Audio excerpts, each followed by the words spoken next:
सुख का रसास्वादन होता है। साधन तो आश्रित से ऐसा होता है कि अहंकारी से हो ही नहीं सकता है। 5 मिनट में जो आश्रित का भजन होगा वो 5 घंटे अहंकारी करे तो भी नहीं पहुंच सकता। आर्त भाव से द्रवित हृदय से 5 मिनट तन्मय होकर जो उसका भजन हुआ, उसकी बराबरी अहंकारी 5 घंटे क्या 5 दिन करे तो बराबरी नहीं कर सकता। आश्रय समझ पा रहे हो भगवत कृपा से तो समझ लीजिए, हृदय से आश्रय। समय व्यतीत करने के लिए नाम जप। हम आश्रित हैं, इसके लिए पवित्र रहना अनिवार्य है। तो कोई हमसे गंदी बात, गंदी क्रिया, गंदी सोच, गंदे लोगों का संग न बन जाए, ये सावधानी। तब जाके उपासक के हृदय में भगवदानंद स्फुरित होता है। ये सब बहिर्मुख अपनी केवल अहंकार की वृत्ति को पुष्ट करके साधना का अहम रख करके परम पद प्राप्त करना कदापि नहीं। अंतर्मुख होकर देखो, कृपा के बिना एक क्षण भी तुम नाम जप नहीं कर सकते। कृपा आपके ऊपर है, उस कृपा की बलिहारी नहीं जा रहे और अहम को पुष्ट कर रहे हो। बहुत सावधानी, अंदर का विषय अगर इसे सुधारोगे नहीं तो बहुत लंबा समय चला जाएगा, बहुत लंबा समय।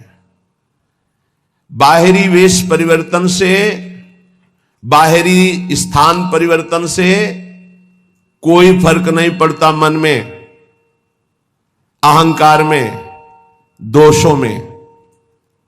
जब तक हमारा चिंतन परिवर्तित नहीं होगा तब तक बात नहीं बनेगी। अहम युक्त चिंतन मूढ़ता को धारण करता है। मूढ़ पुरुष कभी परम पद का अधिकारी नहीं होता। दैन्य भाव प्रियाजू को अत्यंत प्रिय है और ये अहम नष्ट होकर दैन्य आना केवल गुरु कृपा से होता है। एक है, उनको बस शरणागति के बाद एक ही उपदेश कि तुम जितना दान पुण्य करते हो सब बंद कर दो, यमुना जी में फेंक दो या ऐसी जगह दे दो कोई तुम्हारी तरफ देखे ना, कोई तुम्हें बाद में धन्यवाद ना दे ऐसा, और नमक रोटी खाओ, भजन करो, श्री जी मिल जाएंगे। पर वो सम्मान प्रिय जीवन तो हमको ये बर्दाश्त नहीं हो। और सार्वभौम सत्संग हो रहा किसी व्यक्ति के लिए नहीं, वो तुम्हारे अंदर की कमजोरी को दूर कर रहा है, उस कमजोरी को मार रहा है जो तुम्हारे भजन को खा रहा है, तुम्हारे भजन को छीण कर रहा है। पर वह अहंकारी चोरों को संभाल के हृदय में रखता है और सत मार्ग की वृत्ति से दूर हो जाता है। वो समझ नहीं पाता, वो संत वाणी को, गुरु वाणी को अपना विरोधी समझता है और अपने विरोधी काम, क्रोध, अहंकार, मोह, मद इनको मित्र समझता है। इनको बचाने के लिए सत्संग रूपी प्रहार से बचा जाता है। नहीं, इतने प्यारे इन दोषों को हम कैसे निकाल सकते हैं? सत्संग छोड़ देंगे, सामने आना छोड़ देंगे, लेकिन भगवत प्रदत्त बुद्धि के द्वारा विकारों को छोड़ दें, ऐसा कैसे हो सकता है? यही दुर्गति जीव की है। भगवान की तरफ ते सब बानक बन गया, मानव देह वृंदावन आ जाना, रसिकों से शरणागत होकर दीक्षा ले लेना, साधन पद्धति का ज्ञान करा देना, पर कुछ नहीं। हाथी का स्नान सब हुआ, हाथी स्नान किया, सूंड से रज लिया, फिर ऊपर सब डाल लिया, क्या हुआ? चाहे जितना निर्मल करो, अहंकारी अपने आप को मलिन रखना ही अच्छा समझता है। देह भाव वाले जनों का संग कभी नहीं करना चाहिए। इनके संग से केवल दुख, अशांति यही प्राप्त होती है। अपने को सदैव अहंकार रहित बनाने के लिए ही तो हम साधना कर रहे हैं। और हमारा बंधन है क्या? हमारा बंधन क्या है? संस्कृत मूल सूल प्रद नाना सकल सुखदायक अभिमाना, ये अहंकार ही तो बंधन है। और यही मिटाने के लिए जब हम गुरु शरण में होते हैं, और जब अहंकार पर घन चलता है, भाग पड़ते हैं। अहंकार पर चोट नहीं होनी चाहिए। फिर मिटाना किसको था? साधना किसकी थी? इसलिए उपासक सावधान। श्रीपाद प्रबोधानंद जी कह रहे हैं, भ्रातस्ते किमु निश्चयेन विदितः स्वस्यांत कालः किमु त्वं जानासि महामनुं बलवतो मृत्युर्गतिस्तंभने मृत्युस्तत्करणं प्रतीक्षत इति त्वं वेत्सि किं वा यतो बारंबारमसंख्य एव चलसे वृंदावनादन्यतः भ्रातस्ते किम निश्चयेन विदितः श्वस्यांत कालः किम। ए भाई, क्या तुम जान गए हो कि तुम्हारा मृत्यु का समय कब है? तुम निश्चित जानते हो? तो उत्तर आएगा नहीं जानता। तो फिर तुम बलवान मृत्यु की रोकने की गति क्यों नहीं प्राप्त कर रहे? जहां तुम्हें मृत्यु छू न सके ऐसी स्थिति में क्यों नहीं पहुंचना चाहते हो? क्यों बार बार जन्मना मरना पसंद करते हो? अर्थात इस भयावह दुखालय संसार से तुम मुक्त होने का उपाय क्यों नहीं कर लेते हो? तुम्हें पता है एक दिन मृत्यु आएगी, उस दिन का मुझे पता नहीं। हे भाई, तू बलवान मृत्यु को रोकने का उपाय क्यों नहीं कर रहा? क्या उपाय? रोकने का क्या उपाय? हमारी जो शरीर से तन्मयता है, तन्मयता हट जाए और प्रभु में तन्मयता हो जाए, तो जैसे सांप ने आक्रमण किया, कपड़ा उतार के फेंक दिया, वो उसी को काट रहा है, मेरे ऊपर कोई फर्क नहीं पड़ा। ऐसे ही हमारा कपड़ा है ये स्थूल देह, केवल स्थूल देह पर प्रहार होता है मृत्यु का। सूक्ष्म देह कारण और जीवात्मा ये पुनः नए शरीर को धारण करते हैं, स्थूल छूटता रहता है। श्रीपाद कह रहे हैं, जब तुम्हें अपनी मृत्यु का पता नहीं और मरोगे, तो तुम उपाय क्यों ऐसा नहीं कर लेते जिससे मृत्यु तुम्हें स्पर्श न कर पावे? जब तुम्हारी मृत्यु होगी तो तुम्हारा कुछ नहीं होगा इस मृत्यु लोक का। तो अपनी श्वासें ऐसी जगह क्यों नष्ट कर रहे हो जहां कुछ तुम्हें नहीं मिलेगा? कई बार प्रार्थना की है, मानो आपको एक ऐसे देश भेजा जाए जहां बहुत सब सुविधाएं मिल जाएंगी, खूब भोग भोगो, रुपया पैसा मकान सब, लेकिन वीजा है आपका, उसके तिथि तारीख पूर्ण होने पर आपको तुरंत वापस बुलाया जाएगा। जब वहां से वापस बुलाया जाएगा तो कुछ नहीं, कपड़ा भी उतरा लिया जाएगा। बोलो, ऐसे देश में रहना पसंद करोगे जाना? विचार करके देखो, कपड़ा भी उतरा लिया जाएगा, फिर देश से बाहर निकलो। चाहे जितना पुत्र पुत्री परिवार, रुपया पैसा, गाड़ी घोड़ा मकान सब एकत्रित कर लिया, लेकिन जब उस देश का वीजा खत्म होगा तो कपड़ा भी उतरा लिया जाएगा और आपको भगा दिया जाएगा। बोलो, ऐसे देश में रहना पसंद करोगे, राजी रहोगे? सब कोई कहेगा नहीं। तो ऐसे ही देश में तो रह रहे हो, इसी देश में रह रहे हो, इसका नाम मृत्यु लोक है। हर सुविधा, हर विधान, हर आपका किया हुआ संकल्प कार्य सब का सब आपका यहीं रह जाएगा।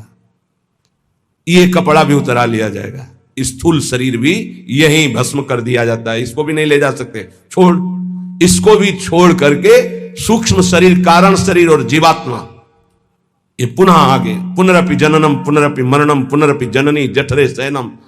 आप विचार करो कि आप बुद्धिमान हो। यदि परम कृपालु प्रभु का आश्रय लेकर नाम जप नहीं कर रहे और विषय भोगों में, नाना प्रकार की धन संपत्ति में, नाना प्रकार के व्यवहार बढ़ाने में अपना समय नष्ट कर रहे हो, तो तुमको ये ध्यान रखना चाहिए कि तुम इस देश में हो, मृत्यु लोक में हो, जहां से भगाया जाएगा वीजा खत्म होने पर, श्वास पूरी होने पर। तो आपका शरीर भी आपके साथ नहीं होगा, कपड़ा तक उतरा लिया जाएगा। ये शरीर हमारा कपड़ा है, वशांश जीर्णानि यथा विहाय, इसे कपड़ा ही कहा है भगवान ने। क्या बुद्धिमान हो तुम? इतना दिव्य मानव देह मिलने के बाद कमा के क्या जा रहे हो? पाप और पुण्य की पोटरी लेकर फिर वही दुर्गति। इसलिए भाई, मृत्यु तुम्हारा इंतजार नहीं कर रहे। भाई, बेटी का ब्याह रहेगा, पूरा कर ले तो हम थोड़ा भी, या थोड़ा अमुक कार्य रह गया, नहीं, तत्काल प्रहार करेगी, बस समय आने दो।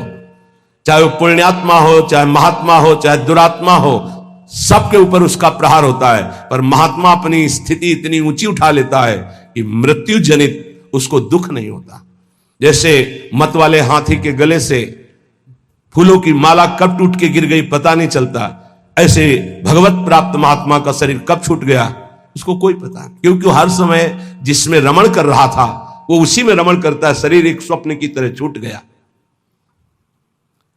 इसलिए मेरी प्रार्थना मान ले भ्रातस, ए भाई, बारंबार अमशंक एव चल से वृंदावनादन्यतः। वृंदावन, प्रिया प्रीतम, प्रेमी जन, भगवान नाम, इनको तू छोड़कर बार बार अन्य चिंतन करता है, अन्य क्रियाएं करता है, अन्य बातों में मन लगा रहा है। तुझे डर नहीं लग रहा कि तेरी मृत्यु होने वाली है? बहुत भयावह संसार है, बहुत भयावह। क्योंकि आपको भुलावे में डाल दिया गया, इसलिए आपको ऐसा नहीं लग रहा। यहां प्रति मिनट, प्रति सेकंड ऐसे सावधान है जैसे युद्ध क्षेत्र में चारों तरफ से बाण चल रहे हो और वो महारथी अतिरथी वीर अपने को बचाते हुए निकल रहा हो। ऐसे चला जा रहा है, एक एक सेकंड सावधान, नेत्र खुले, हर समय मंत्राकार वृत्ति, कभी भी शरीर छूट सकता है। क्यों? क्योंकि पता है ऐसी स्थिति है। आपको एकदम भुलावे में डाल दिया गया है। आपके पास वो पार्षद नहीं है जो आपको सावधान करे। बड़ी कृपा है जिनको भगवान ने ऐसी बुद्धि दे दी, ऐसी विवेक दे दिया। यहां से चलना है, रहना नहीं, देश बिराना है। सबसे सबकी सेवा करो, सबको प्यार करो। वो प्यार, वो सेवा एकमात्र भगवान के प्रेम के लिए, भगवान की प्राप्ति के लिए। खूब धन कमाओ धर्म पूर्वक, दूसरों को सुख पहुंचाओ और उस सुख को भगवान के चरणों में समर्पित करो, तो सुख सिंधु भगवान तुम पर प्रसन्न हो जाएंगे। मृत्यु पर तुम विजय प्राप्त कर लोगे। ए भाई, बार बार धाम छोड़कर, नाम छोड़कर, प्रिया प्रीतम को छोड़कर संसार का चिंतन करते हो, पता है किसी भी श्वास में तुम्हारे ऊपर मृत्यु का प्रहार हो जाएगा। इसलिए कृष्णानंद रसाम्बुधे परतरम सारम विचित्रोज्ज्वला कारम पारगतैरपि श्रुति शिरो वृंदस्य नेक्षम मनाक श्री वृंदा विपिनम सुदुर्लभतरम प्रत्यासमासाद्य भो क्षुद्रासा कुपी साचिका वसगतो वम भ्रम्य से किम वही। ए भाई, यदि वृंदावन तुम्हें आने को मिल गया, वृंदावन का एक भी घंटे आपने वास स्वीकार किया, यहां रहे एक घंटे भी, और नाम जप कर लिया या सत्संग सुन लिया या बिहारी जी के दर्शन कर लिए, तो उज्ज्वलाकार श्रेष्ठतम सार अर्थात महाप्रेम प्राप्ति के लिए तुमने कमर कस ली। थोड़ा समय भी वृंदावन में व्यतीत किया तो कृष्णानंद रसाम्बुधे परतरम सारम विचित्रोज्ज्वला, ये धाम कृष्णा श्री स्वामिनी जी का नाम है, प्रिया जी का नाम कृष्णा भी है। कृष्णानंद रसाम्बुधे, प्रियालाल के अद्भुत आनंद रस का समुद्र वृंदावन है। यदि आप थोड़ा भी रह गए तो आपका मंगल हो जाएगा। सत्संग जो सुनते हैं उनके जीवन का कैसे परिवर्तन हो रहा है, ये भगवत कृपा से दर्शन करने को मिलता है। पर दीपक तले अंधेला, ये जरूर कहावत सार्थक नजर आती है। दूर से सुनकर परिवर्तन इतनी जोर का होता है, पर नजदीक में ये समझ में नहीं आता। धाम वास करते हैं तो इनको इतना कुसंग का प्रभाव पड़ जाता है कि सत्संग फीका हो जाता है, और कुसंग में रहते हैं और सत्संग का इतना प्रभाव कि कुसंग का त्याग करके वो भगवत मार्ग में आगे बढ़ रहे हैं। कल एक सज्जन जीवन में ऐसे ऐसे ऐसे बोले, आपने कहा कि धाम आए, 3 दिन रुके, पहले दिन जल पान करे, दूसरे दिन फल, तीसरे दिन एक बार अन्न, वही कर रहा हूं, धाम आया हूं, ऐसा ऐसा ऐसा बड़ा सुख मिलता है। धृष्टता की हद हो गई है। जीव जानबूझ, जैसे मल का कीड़ा, विष्ठा का कीड़ा, उसे अमृत कुंड में डालना चाहो तो वो अपने को बुरा मानता है और वो सोच रहा है ये हमारा अहित कर रहा है, मुझे विष्ठा क्यों नहीं मिल रहा। ऐसे ही विषय का कीड़ा बना हुआ जीव विषय में कूदना चाहता है। प्रभु के आश्रित होकर अगर वैराग्य मार्ग में कदम रखा है तो रुपया प्राप्ति का उपाय नहीं रखना चाहिए, ध्यान रखना। नहीं, बहुत कुछ हो सकता है। माया आपको पुनः उसी जगह स्थापित कर देगी जहां से निकलना चाहते हो। एकमात्र भगवत भरोसा, जितना कमा लिया, इसके बाद बंद। अगर धाम वास करके हम भगवद आश्रय ले लिए तो नमक रोटी खाएंगे बस। अब हमारा उद्देश्य केवल भजन रूपी धन एकत्रित करना है।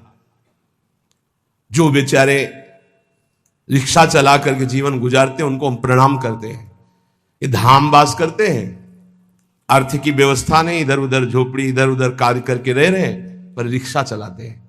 समय से दिनचर्या में है, देख रहे हैं हम, और समय से रिक्शा चलाते हैं और परिवार को हम प्रणाम करते हैं, धाम वास कर रहे हैं। कोई कोई तो दूसरों के घरों में सेवकाई करते हैं और धाम वास कर, प्रणाम है उनके जीवन। लेकिन जब तुम्हारे पास खाने की व्यवस्था, रहने की व्यवस्था है, तो तुम्हारा कदम वो गृहस्थी में रहते हैं। जब विरक्त हो गए, वैराग्य मार्ग के हो गए, एक भी रुपए का ये आय का साधन नहीं करना चाहिए।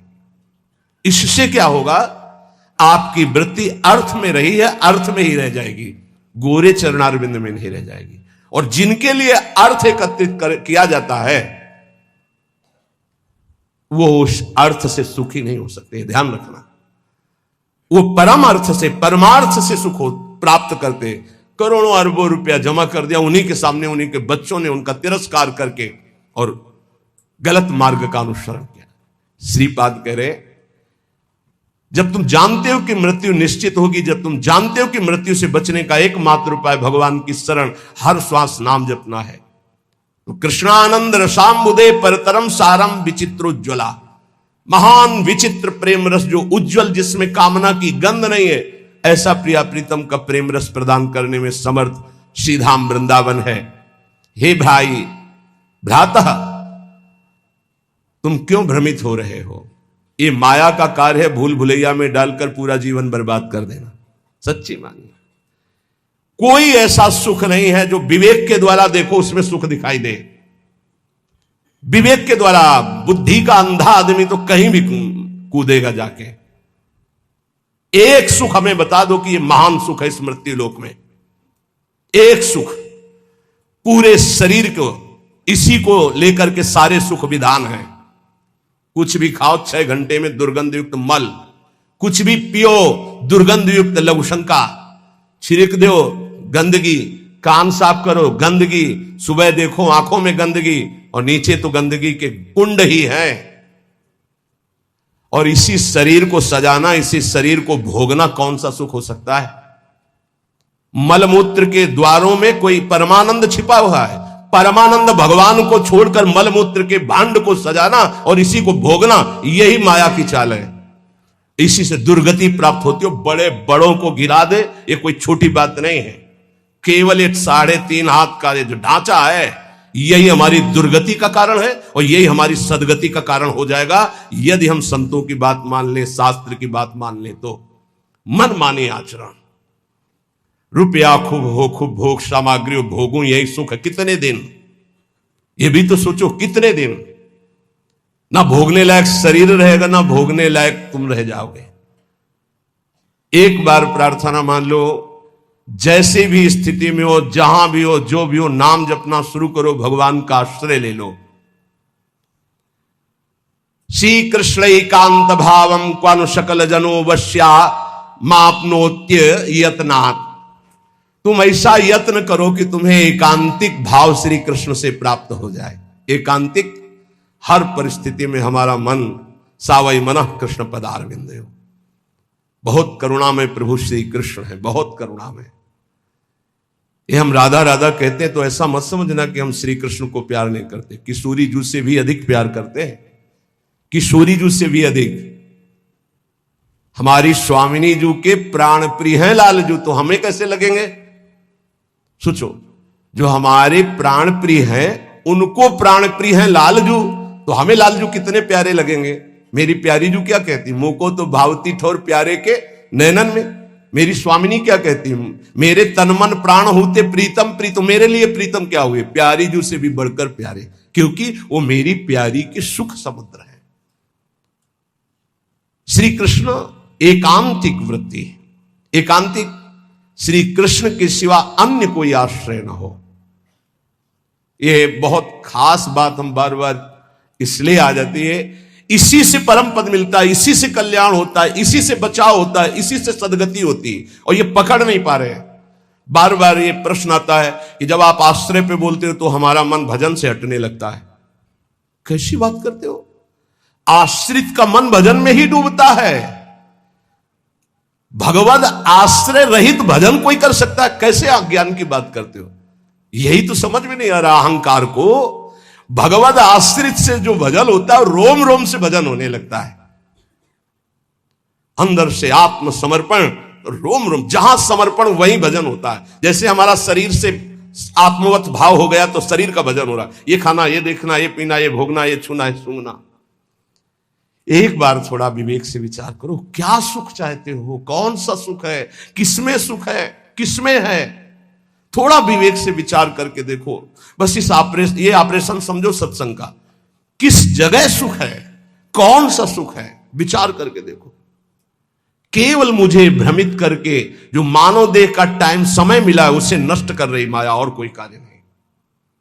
जीवन जीने के लिए जो मिले प्रभु को अर्पित करके प्रसाद रूप से पाओ। जो भोग वासना धर्म के अंतर्गत उसे भोगो, मना नहीं कर रहे, लेकिन अधर्म युक्त चेष्टा करके नरकगामी क्यों बनना चाहते हो? क्यों पापाचरण करते हो? ये मानव जीवन केवल श्री कृष्ण प्राप्ति के लिए, प्रियालाल की प्राप्ति के लिए है।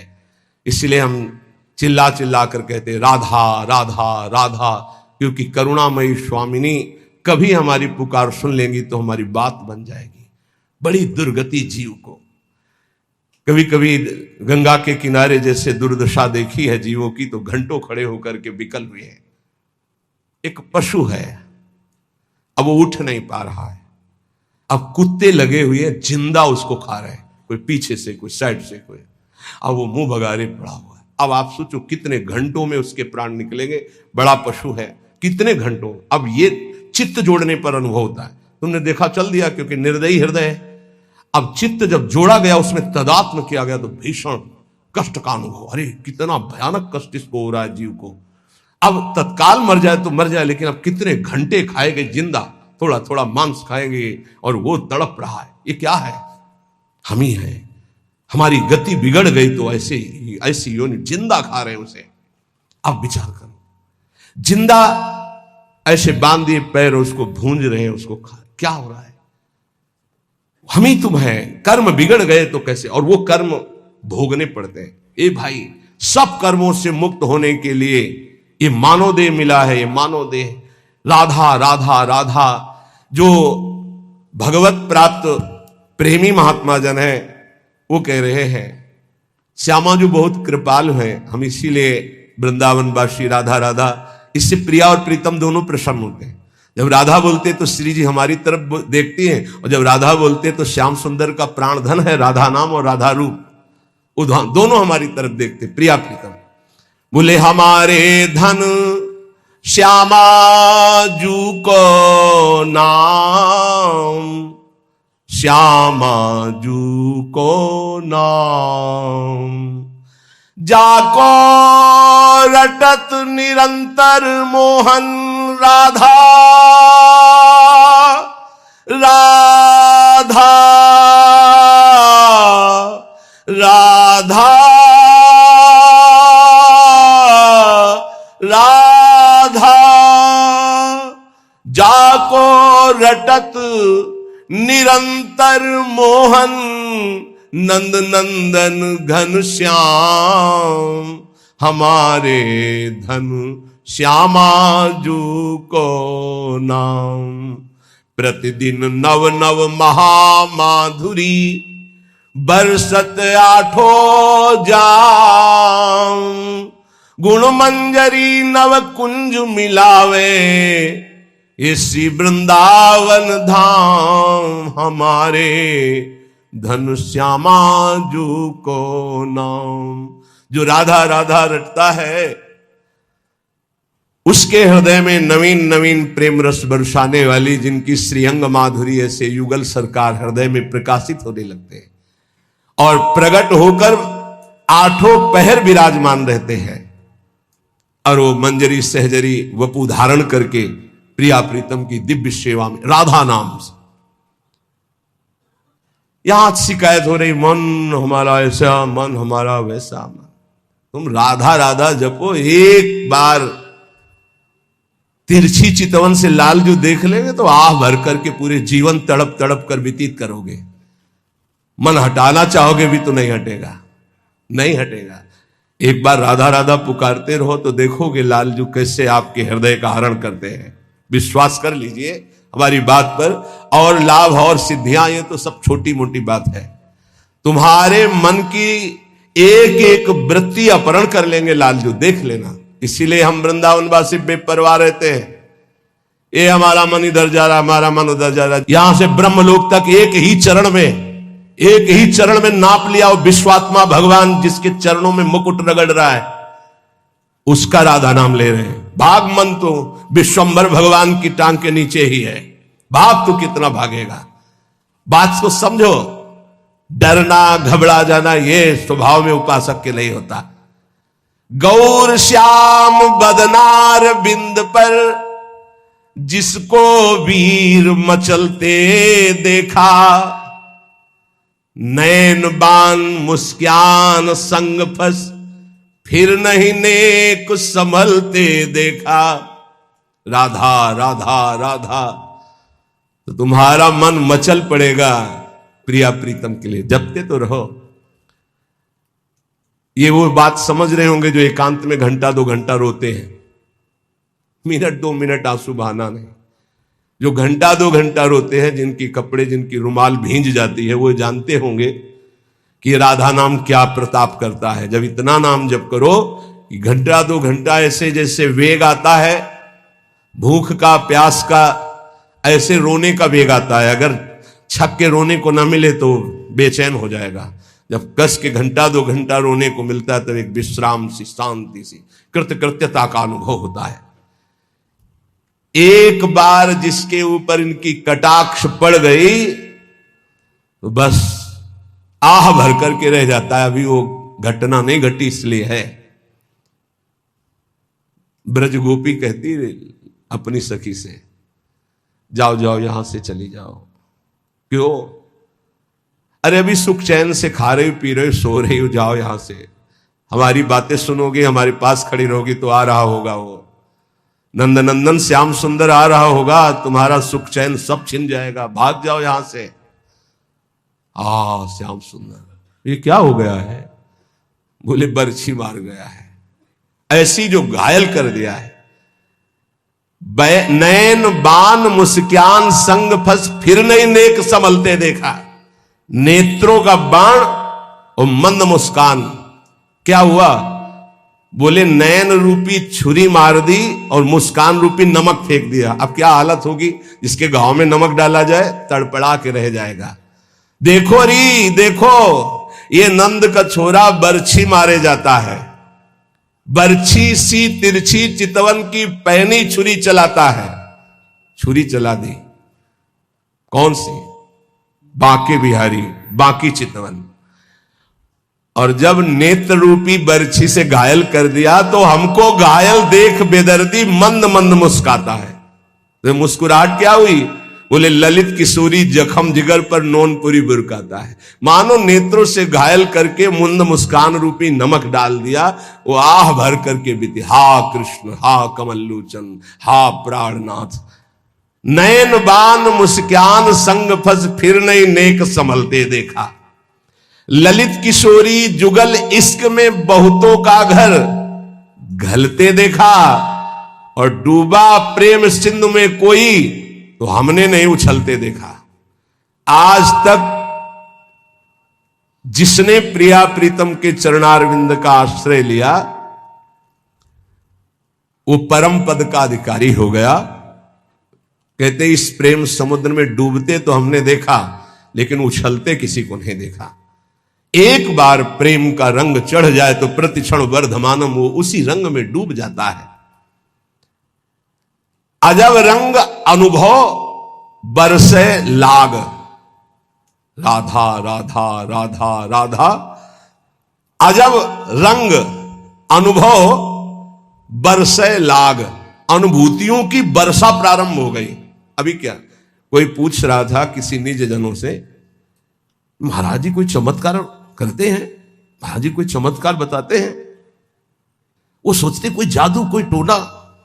इतने लोग लगे कोई जादू तो जानते होंगे। अरे सद्य वशीकरण चूर्ण मनंत शक्तिम तम राधिका चरण रेणु मनुस्मरामी, अखिल कोटि ब्रह्मांड नायक को अधीन कर ले, ऐसी रज में रहते हैं। चमत्कार कौन सा? महारानी के गोरे चरणार बिंद की ठसक और राधा राधा नाम तुम देखो, तुम्हारे हृदय में कैसा चमत्कार उदय होता है। कौन सा आजकल लोग ऐसा चाहते हैं। देखो ये 500 की गड्डी, अरे भाई महाराज बस ये नारियल, अरे चले जाओ 100 रुपया के कितने नारियल ले, 1-2 नारियल 4 नारियल, भजन से नारियल पैदा कर दिया। इत्र 50 रुपया का इत्र मिल जाएगा, उसके लिए चमत्कार भजन। और बोले इत्र निकाल दिए और नारियल निकाल, सबके देखते देखते कुछ नहीं, बोले केला निकाल दिया, ठेलिया खरीद ले यार 1000-2000 में, क्या पैसा, क्या चमत्कार। भजन का फल है। ललित किशोरी जुगल इश्क में बहुतों का घर गलते देखा, डूबा प्रेम सिंधु में कोई हमने नहीं उछलते देखा। अपने एक लड़का को स्मार्ट मोबाइल देते हो, फीस देते हो, पढ़ाते हो, लिखाते हो, पाई भर तुम्हारी नहीं मानता। एक लड़का एक बिटिया संभाले नहीं संभलता, चमत्कार देखने चले हो, बाबा का चमत्कार दिखाओ। चमत्कार एक इनकी खोपड़ी में बैठ करके राधा नाम सबको चला रहा है, साफ संयम में है, कोई मनोरंजन किसी के पास नहीं, जिनको सेवा है केवल उनके पास मोबाइल, साफ सावधान और रोज अपनी दिनचर्या में रत रहते हुए ये सब इष्टाकार वृत्ति की तरफ चल रहे। हम इनको मन से प्रणाम करते हैं कि हमारी आज्ञा हमारे गुरुजनों की परिपाटी पर चल रहे हैं। चमत्कार किसे कहते? मन का परिवर्तन कर देना, ये राधा नाम का चमत्कार है, ये राधा नाम का प्रभाव है। पता नहीं लोग साधु महात्मा को क्या समझते हैं। जादू देखना तो जादूगर के पास जाओ ना, पानी में ये दिखा देना, रुमाल में कबूतर निकाल देना, ये देखो जाके। साधु का चमत्कार देखना है मन का परिवर्तन, तुम्हारा मन और तन दोनों पवित्र होकर सच्चिदानंद भगवान में लगे। आज इसीलिए तो साधुता बहुत दुर्लभ हो गई है कि साधु महात्माओं को भी लोग नौटंकी मनोरंजन का एक पात्र समझते हैं। ताली बजा दी, बात सुने, कोई नेता का भाषण, ताली बजा दी। मन का परिवर्तन, तन का संयम और सच्चिदानंद में वृत्ति को जोड़ना। अजब रंग अनुभव बरसन लागे, अनुभव, हृदय का अनुभव, हृदय का परिवर्तन। क्या बोले? काम क्रोध मद आस वासना अर्क जवा सही झरने लागे, अजब रंग अनुभव बरसे लागे। जब वर्षा होती है तो ये अर्क और जवास ये अपने आप सूख जाते हैं, नष्ट हो जाते हैं वर्षा में, और सब जगते हैं, ये नष्ट हो जाते हैं। बोले जब राधा राधा राधा राधा और इसका जब रंग बरसने लगता है हृदय में, तो काम क्रोध मद आस वासना ये अपने आप नष्ट हो जाते। जैसे वर्षा होते ही अर्क और जवास नामक पौधे ये अपने आप नष्ट हो जाते हैं, और दूसरे सैकड़ों पौधे हरे भरे हो जाएंगे, पर ये नष्ट हो जाएंगे। तो ऐसे ही काम क्रोध लोभ मोह मद वासना नष्ट हो जाती है, और नाना प्रकार की भाव तरंगे प्रिया प्रीतम की उठने लगती है। लोभ मोह परद्रोह दोष दुख कलि कुचाल सब तरसे लागे, इंद्री दमन अमन सब भात ही अरुचि होत अब छर से लागे, अजब रंग अनुभव बरसे लागे। कब जानो हमारी साधना रंग ला रही है? जब काम के वेग को, क्रोध के, मोह के, मद के, इन सब के वेगों को सह गए, कोई प्रभाव नहीं, अंदर से शांत। किसी से कहना मत, क्योंकि कहने से सत्ता दृढ़ होती है। अंदर जो विकार आते हैं किसी से मत कहो, कोई भी क्रिया मत करो, शांत उस समय नाम जप करो, देखो अपने आप सब नष्ट हो जाएंगे। और नष्ट आपको नहीं करना, कोई है आपका जो आप पर नजर रख रहा है। कोई आक्रमण आपको परास्त तब तक नहीं कर सकता जब तक आप आज्ञा का उल्लंघन नहीं करेंगे। आप अपने हाथ से कोई क्रिया नहीं करेंगे, आप कोई गंदे दृश्य नहीं देखेंगे, तब तक किसी की ताकत नहीं कि आपको भ्रष्ट कर सके। ध्यान रखना, क्योंकि आप गुरु कृपा कवच में हैं। जब आप आज्ञा उल्लंघन कर देंगे तो फिर लक्ष्मण रेखा पार हो गए आप, फिर आपको दंड भोगना पड़ेगा। लोभ मोह परद्रोह दोष दुख कलि कुचाल, ये सब तरसे लागे। अर्थात वो चाहते हैं कि मैं इसको अपने अधीन करूं, पर हिम्मत नहीं कि छू सके। किसको? जिसकी जिह्वा पे राधा राधा नाम और हृदय में गुरु कृपा का अनुभव शुरू हो गया है। इंद्रिय दमन, ये पहचान है साधुता की। नहीं तो फिर नाटक है, पाखंड है, दंभ है। बिन विवेक वैराग्य भक्ति बिन सत्य नये को मानो, भगवत विमुख कपट चतुराई सो पाखंडे जानो, चाहे गृहस्थ हो चाहे विरक्त। अगर इंद्रियां संयम में नहीं है, मनमानी विकार भोगे जा रहे हैं, तो नौटंकी नाटक भले हो सकता है, वो गृहस्थ उपासक है ना, वो विरक्त उपासक है। इंद्रिय दमन तो अमन सब भाते हैं, सब भांत से मन अमना हो गया है तो परम शांति परम चैन है। क्षमाशील संतोष सुराई शांति सहज सुख सरसें लागे। उपासक के अंदर क्षमा बढ़ने लगा, चाहे जितना कोई अनिष्ट करे, कभी द्वेष हो ही नहीं सकता, कभी उसको साप दे ही नहीं सकता, कभी उसका मंगल नहीं कर सकता। जिसके ऊपर राधा नाम की कृपा हो गई है, क्षमा, जाओ तुम्हारा मंगल हो, भगवान तुम्हारा कल्याण करे। संतोष, किसी भी परिस्थिति में शोक नहीं होगा, जैसे प्रभु रख रहे हैं, बड़ी कृपा है। शांति, कोई भी द्वंद्व से अशांत नहीं कह सकता। सहज सुख सरसें लागे, सहज सुख आत्म सुख है, आत्म सुख का रसास्वादन होने लगा। दास बना, ये कैसे हुआ? नाम जपी, पहले दास शब्द है, आश्रय। बहुत जोर की बात हमारे हृदय में बार बार उठती कि ये लोग समझ जाएं कि भगवत प्राप्ति आश्रय से होती, आश्रय से, दृढ़ आश्रय। दास बना पहले, जप नाम दूसरा। बिगड़ी जन्म अनेक की अवै सुधरे, आज हो ही राम को पहले, नाम जप दूसरा, तज कुसुमाज तीसरा। और यहां से शुरू किया जाता है सब उपदेश। पहले विकार त्यागो, फिर नाम जप करो, फिर भगवान की शरण में हो। ऐसा नहीं होता, पहले भगवान की शरण में हो, नाम जप करो, तुम्हें बल मिलेगा, विकार छूट जाएंगे। उपजा मुक्ति, मुक्त पद, बहुत सुंदर महात्माओं के वचन है। पहले भगवत दासत्व आश्रय, खूब नाम जप, तो बोले मोक्ष पदवी हृदय में ही प्रकाशित हो गई। ये मोक्ष पदवी क्या है, इसकी पहचान क्या है कि आप मुक्त हो गए हो? शत्रु मित्र समजान, मान मान अपमान, सम दुख सुख लाभ नहान, या जो कृपा हरिवन, ये मुक्त पुरुष का लक्षण है। चाहे शत्रु हो उसके साथ व्यवहार कर रहा हो, या मित्र हो, दोनों में समान भाव, मान और अपमान में समान भाव, सुख दुख में समान भाव, लाभ हानि में समान भाव, जय पराजय में समान भाव। ये जिसके हृदय में आ गया वो मुक्त हो चुका है। गीता जी में भगवान ने कहा, निर्माण अमोहा जित संग दोषाध्यात्म नित्या विनिवृत्त कामा द्वंद्व विमुक्ता सुख दुख संगई गच्छन्त अमूढ़ा। ऐसा अमूढ़ अव्यय पद का अधिकारी महापुरुष मुक्त पद में विराजमान कौन है? बोले जो मान रहित हो चुका है। मान बिल्कुल उसके हृदय में प्रियता पैदा नहीं कर पा रहा, और अपमान बिल्कुल दुख नहीं पैदा कर पा रहा। अमोहा, ना अपने शरीर से मोह है, ना किसी के शरीर से मोह है। यह मुक्त पुरुष का लक्षण है। जित संग दोषा, चाहे जितने भोगों के बीच में उसका मन भोगने के लिए चलेगा ही नहीं, वो जीवन मुक्त पुरुष है। जित संग दोषा, अध्यात्म नित्या, निरंतर आत्मस्वरूप में स्थित, विनिवृत्त कामा, समस्त कामनाएं निवृत्त हो चुकी है। द्वंद्व में मुक्ता, हर द्वंद्व से वो मुक्त हो चुका है। मान अपमान सुख दुख लाभ हानि चिंता शोक भय मृत्यु, सबसे सुख दुख संगई, सुख और दुख में समान भाव।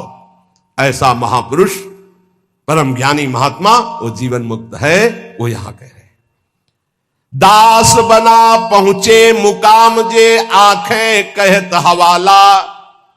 साधु की पहचान चिकने गाल से नहीं, साधु की पहचान उसके नेत्र से होती है, सिर्फ नेत्र से। ऐसे तो मांस मछली खाने वाले के भी गाल चमकते देखे हैं कि वो बहुत ही चिकन, तो चिकनाहट को थोड़ी साध होता है, वो तो घी दूध से चिकनाहट आ जाती है। अच्छा खाओ पियो तो मांस चढ़ेगा, चिकना हो जाएगा शरीर। बोले बहुत चमक रहा है चेहरा, तो हम आपको दिखाएं कि विषयी पुरुष हो, चेहरा चमक रहा है, वो भजनानंदी है क्या? नहीं, वो खान पान का है चेहरा। दास बना पहुंचे मुकाम, तो आंखें कहत हवाला। अच्युत मुनि के आश्रम में जी उड़िया बाबा पहुंचे, गंगा के किनारे है, तो देखा, जी दृष्टि दे, अरे अपने शिष्यों से कहा दौड़ो, ब्रह्मबोध संपन्न महापुरुष पधार रहे हैं। दृष्टि में पता चल, बोले दास बना पहुंचे मुकाम जे, तो आंखें कहत हवाला। आंखें परिचय बता देती है कि ये किस कोटि का महात्मा है, जीवन मुक्त है या प्रपंची है या विषयी है या साधक है या साधना की किस स्थिति में है। पहुंचा हुआ महापुरुष के नेत्र बताते हैं। दास बना पहुंचे मुकाम जे आंखें कहत हवाला। यही दृष्टि में दृष्टि ऐसे मिली तो पता चल जाता है कि किस कोटि की स्थिति है। अब बता रहे हैं कि दो प्रकार की आंखें होती सिद्धों की। एक होती जो ज्ञान सिद्ध होता है, करुणा और मैत्री दो आंखों में नहीं होंगी। करुणा और मैत्री नहीं हो, क्योंकि वो निर्मम निरहंकार अद्वितीय स्थिति को प्राप्त महापुरुष बिल्कुल शुष्क काष्ठवत हृदय, ना दया ना करुणा ना मैत्री न द्वैत। जब अपने सिवा है नहीं कोई तो आप उनकी दृष्टि में देखोगे तो ना हिलन ना डुलन, और नेत्र के आसपास की सारी पुतली साफ एकदम श्वेत। वो ब्रह्माकार वृत्ति के नेत्र होते हैं, रुद्रवत एकदम दृष्टि उनकी, और बिना चंचलता रहे, बार बार ऐसे नहीं, खुले हो एकदम अलक्ष श्वेत पुत्री सिंहवत दृष्टि। और दूसरे होते प्रेमियों के नशा ललाई, जैसे भांग छाने हो या कोई नशा करे हो तो लाल आंख नहीं हो जाते, ऐसे लाल आंख होती है प्रेमियों की, क्योंकि प्रायः वो रुदन करते हैं तो आंखें सूजी हुई या आंखों के नीचे लालिमा, थकित पूतरी, वो एक विचित्र दशा होती है। बड़े ही सरस, बड़े ही व्याकुल, बड़े ही थकित नेत्र। पलक न लागत हाला, अपलक दृष्टि उनकी भी रहती है। ज्ञानी की दृष्टि भी ऐसी होती है, प्रेमी की दृष्टि होती है, पर दोनों में अंतर होता है। एक एकदम काष्ठवत शुष्क, मतलब वो शब्द अशुद्ध होगा, उदाहरण नहीं दिया जा सकता। जैसे खुली हुई मुर्दे की आंख, कोई हलन डुलन चलन कुछ नहीं। कई बार उड़िया बाबा को बाहरी लोगों ने समझा कि पधार गए हैं, ऐसी दृष्टि बस कुछ नहीं। और प्रेमी जनों की दृष्टि नशा ललाई, थकित पूतरी, पलक न लागत हाला। मतलब नेत्र ऐसे कि देखो तो आसक्त हो जाओ, बड़े सरस, बड़े प्रेमी, बड़े थकित, और हल्की सी लालिमा नेत्रों में छाई हुई है, सुरंग नेत्र है और घूर्णित नेत्र है। प्रेमी जनों के घूर्णित नेत्र, जैसे नशा ललाई का तात्पर्य यही है। थोड़ी थोड़ी देर में ऐसे आपको लगेगा कोई नशा खाए है क्या है, उनके नेत्र, क्योंकि प्रिया प्रीतम के उस प्रेम रसाशों में उनके नेत्र झूमते हैं। अलसाने से रहित हमेशा, हरिजस सुनि दृग नीरा। थोड़ी सी प्रभु की बात सुने कि आंखों से आंसू की धारा बहने लगी, और अलसाने से रहते हैं, न सोना न जागना। अखियां रूप के रंग रंगी, निरखी स्वरूप कुंवरी राधे को, याही माही पगी। ये अखियां रूप के रंग रंगी, ना सोई ना जगी। प्रिया जो के रूप रस में हर समय अलसाई हुई, एक जैसे कोई नशा किए हो, ऐसे उस नशे में। ढरक चलत कबही भरियावत पुलकावली शरीरा, गदगद गर चित शांति थका मन, तनहु थका दर्शाई। ज्ञान विराग भक्ति से पूरे, जगत न सकत समाई। ऐसे प्रेमी जनों के नेत्र जहां जगत का प्रवेश ही नहीं है, हृदय कंठ गदगद हो जाता है, चित्त शांत है, मन अचंचल है, तन एकदम थकित शिथिल भाव में डूबे हुए। बोले ऐसे जो महापुरुष होते हैं तो दास बना पहुंचे मुकाम जे आंखें करत हवाला। ऐसों के नेत्र बताते हैं कि मुकाम में पहुंचे हुए ये जन है। श्री भगवान जगत गुरु श्री कृष्ण चंद्र जी कह रहे हैं जो पहुंचे हुए महापुरुष है वो शरीर को अपने वश में किए होते हैं। यही सबसे बड़ी चूक हो रही है। ये बहुत बड़ी चूक है जो हमारी निंदा का कारण बनती है। हम संतों की या भक्तों की जो निंदा का कारण बनता है वो ये नाशवान दुष्ट नीच शरीर है। इसको जब तक मैं माना जाएगा, ये नीच आचरण कराता ही रहेगा, गुरुजनों की, आचार्यों की, भगवान की निंदा करवाता रहेगा। एक शरीर से गलती होने पर समस्त साधुओं की तरफ लोगों की दृष्टि अश्रद्धा से हो जाती है। इसीलिए हमें लगता है कि अगर साधु बने तो मर के बने, उन्हें घर गृहस्थी में ब्याह करके अच्छा है, जीवन धर्म पूर्वक व्यतीत करे, अधर्म आचरण न करे। बहुत बड़ी त्रुटि समझो, एक गलती से लाखों लोगों की श्रद्धा संतों के प्रति नष्ट हो जाती है। भगवान कह रहे सिद्ध